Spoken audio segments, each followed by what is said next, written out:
Welcome to Drive Your Journey. Well, I've got a great guest today, Stephanie Vitacco with Keller Williams. Welcome. Stephanie has sold over 6,000 homes and been an inspiration to so many other agents. And I almost want to say women entrepreneurs out there, because you're making it happen every day. So this is for them.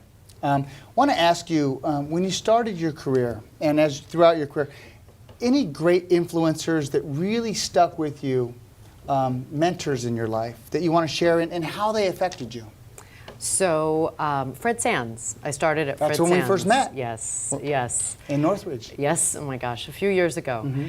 He was a huge influence in my career and in helping me with understanding the process and in setting me up with the right people within the company that also helped to guide me and steered me into the right direction. Yeah, so who you pick or who you're deciding to work with very important. Is very, very important. As you continued your career, some of the trainers that you had gone to or seen in the past and some of the influences they had in your business.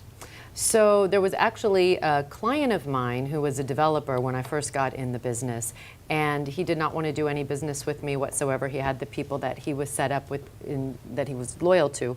And I was able to get in front of him and he said, look, if you find me what I'm looking for, I will buy it through you. And I could see he was very successful, smart guy, knew what he was doing, and he allowed me to pick his brain. And at the same time, I was bringing him properties. So he was a very big influence to me, and I kept bringing him properties, and slowly, over time, he stopped using those other agents because he saw that I was a worker and I was willing to bring properties to the table. So he was a big influence. Not only that, a big lesson that keep persistent. If you want to work with somebody, it's okay to be the number two. Oh, completely. It's just a matter of time before you're number one. And I had no other clients. I had nothing else to do. So all I did was look for properties for him, and I was able to find them. And just kind of go for it, right? Yep. Where'd you find your biggest successes? Oh, I don't think it's any one thing. I think it's accumulation of doing small things over and over and over. Repetition. Repetition can be boring, and so people stop doing it. I'm very boring. Yeah. Very boring. Boring is good. So it works for me. Yeah. What are some of the things that you did, those daily disciplines, that helped you propel you to have the success you had? So in the beginning, I went to my broker and I just said, what am I supposed to do? And they said, the basics, door knocks at open houses and show buyers. So I would literally just schedule it in. And if they told me, knock on 200 doors, I would knock on I just did exactly what they said, and I did it blindly. And they said, if you do this for 2 years, you'll be successful. So I was like, okay. So I just did it, and the success came a lot quicker than that because I just followed exactly what they said. Yeah, that's fantastic. Let's talk about some of the biggest lessons you've learned.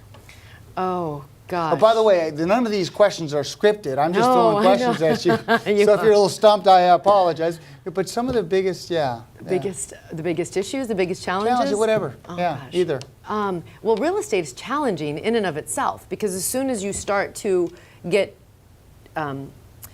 going in a direction, the market switches or something changes. So you're constantly on your toes, and you can never ever rest on your laurels. You can never assume anything, no matter when you walk into that client's house, no matter how much you think that maybe you're going to be the one, you have to assume that you're not. And you have to do your full presentation, and you can't take anything for granted. And anytime that if I'm a little tired or I'm not completely on my game, you just don't bother showing up. Oh yeah, I remember seeing that one episode of The Office where Dwight goes to make a sales call and he's in the back seat getting all excited so he'd be ready for it.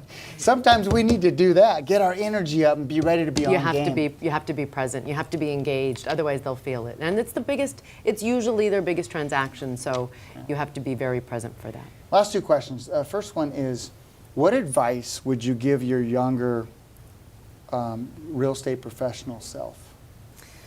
Oh, that is a good one.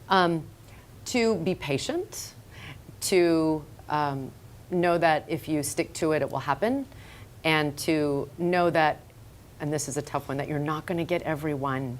So even though if you're at how many at bats, right? As long as you're up there constantly, you're going to have a good batting average, but you're not going to get everyone, and I hate that. Is it not true? I know, but isn't it not true?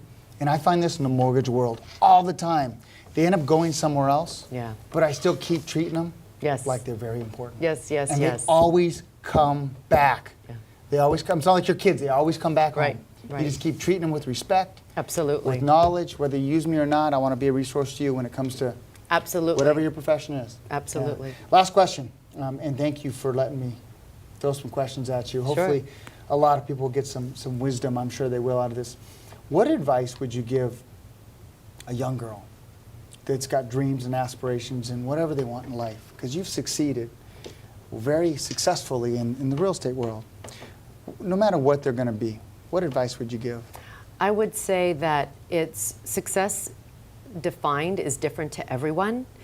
What success is to me might not be for someone else. So if it's that you want to have a bunch of children, or you want to devote yourself to a career, or to your partner, or whatever it is, to be true to yourself, learn your nature, know who you are, and then stick to that. Because what is successful for one person is not for the other. Yeah, keep pursuing your dreams. Yeah, absolutely. Yep, enjoy your journey. Well, continue to enjoy your journey. Likewise, it's thank interesting. you. We're almost 3 decades into it, and I feel as young as ever. I don't feel tired. I feel like I could do this another 20 years and enjoy it. Me too. And it's a great business. So thank you for letting me share your wisdom with the world. No, my pleasure. Thank you for including me. Absolutely.